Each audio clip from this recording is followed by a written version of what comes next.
लागिराखेको छु र त्यहाँ गाडी पुगिसकेको छ र त्यहाँ सानो मन्दिर बनाएर महावीरको सालिग राख्ने उहाँको सम्झनामा गरिराख्ने विचार गरिराखेको छु। त्यो शालिग्रामको पनि कल्पना गर्दैछु मैले त्यहाँ र हामी पछि धर्मावलम्बीहरू भन्दाखेरि महावीर कस्तो ठाउँमा बस्यो, कस्तो ठाउँमा बसेर खायो, कस्तो ठाउँमा बसेर खेती गर्यो भन्ने ज्ञान पनि कृषि ज्ञान पनि हामीसँग होस् भनेर त्यो बाटोले पनि खोल्नु भएको छ अहिले र त्यहाँ पुरा हुन लागेको छ र मुजन्नेको ठाउँमा पनि एकजना कामहरू पुरा हुन लागेको छ र त्यसै गर्दै महावीरले बनाइराखेको मन्दिरहरूलाई पनि मर्मत गर्ने त्यसलाई बनाइराख्ने भनेर सम्झेको छु। अब म त्यहाँ लागेको छु र भोलि गएर त्यो सारा कुरा तपाईँकै लाग्यो र हामी घुम्छौँ बस्छौँ गुरुजनहरू कस्तोमा जान्यो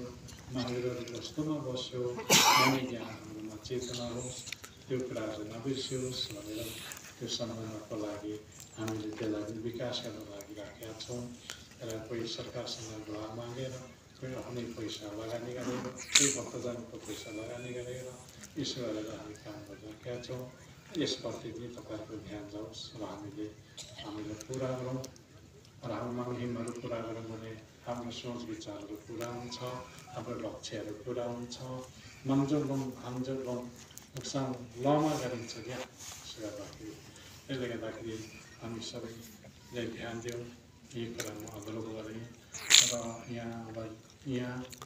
सालै पछि अब आफू मात्रै यो कार्यक्रम गर्छौँ यो ठुला ठुला कार्यक्रमहरू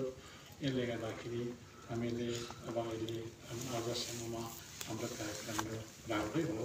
राम्रै समाजवादी भएर आयो शान्तिसँग सम्पन्न गर्न पायो हामीले खुसी लाग्यो। हाम्रो संस्कृतिहरू विभिन्न खाले संस्कृतिहरू लिएर नाच्छौँ हामीले यस्तो सफल गऱ्यौँ मागिना बनाएर सेरू बनाएर सेरा भन्नु एल्जोले मागिना बनाएर सेरे एल्जोले तपाईँले जो माग्नु भएको छ चिताउनु भएको छ त्यो कुराहरू पूर्ण हो पुग्यो तपाईँले पाउनुभयो यही कुराले म तपाईँहरूलाई संक्षिप्त भन्न चाहेँ र आज तपाईँहरू टाढोबाट आउनुभयो मलाई ज्यादै खुसी लाग्यो र अत्यन्तै खुसी लागेको छ। हामी त्यसले गर्दाखेरि तपाईँहरूको मनोभावनाहरू तपाईँहरूको चेतना बुद्धि ज्ञानहरू विकास भएर जाओस् यही आशीर्वाद दिनु चाहे मैले र तपाईँहरूमा विभिन्न रोग व्याधहरू शान्ति भएर जाओस् विभिन्न खालका नौगरहरू नलागोस् र तपाईँहरूले चिताको काम हातेको कामहरू